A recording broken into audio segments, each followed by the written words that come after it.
Түлкі мен бөдене. Түлкі мен бөдене екеуі айрылмас дос болыпты.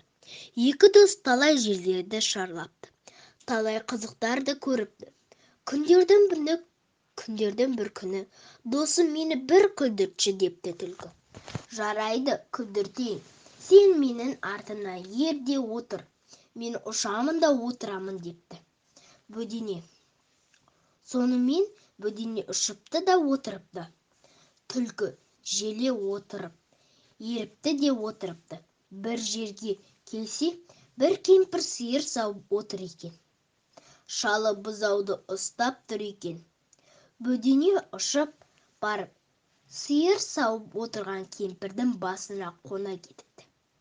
Түлкі андай жерде тығылып қарап тұрыпты. Бөденені көре сала: «Кемпірім, кемпірім, қозғалма, мен мына төбеңдегі бөденені соғып алайын» депті шал. «Жарайды, бірақ қатты соқпа» депті кемпірі.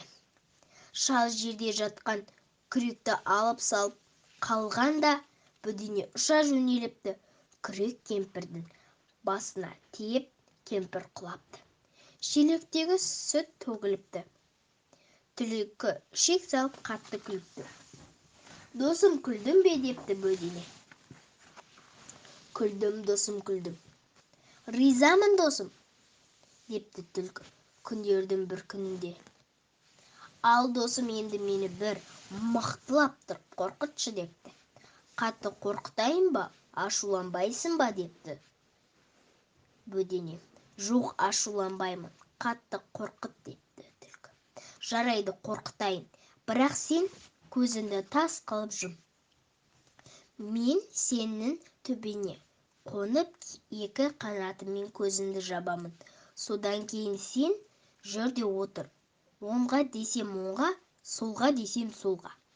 Жүр, қашан мен төбеңнен ұшып, көзіңді аш дегенде ашпа» депті бөдене. Сонымен бөдене түлкінің төбесіне қонып, екі қанатымен көзін жауыпты. Түлкі көзін тас қылып жұмып, бөденені жүр деген бағытымен жүріпті. Осылай жүріп келеді де жүріп келеді. Бір кезде бөдене аш көзіңді деп ұша жөнеліпті. Түлкі көзін ашып жіберсе, тазы еріткен бір топ аңшыға таяп қалған екен. Аңшылар қызыл түлкіні көре сала қойлап беріпті. Түлкі қашып беріпті. Әрі-бері қашқан соң түлкінің алдынан қалың орман кездес болыпты. Түлкі жалт беріп орманға кіріп, өлдім-талдым деп аңшылардан әзер құтылыпты. Бір кезде бөдене келіп: «Қалай, досым, қорқыттың ба?» деп сұрайды. «Қорқыт дегенде осылай қорқыт деп пе-едім» деп түлкі бөденені бас салып жемек болыпты.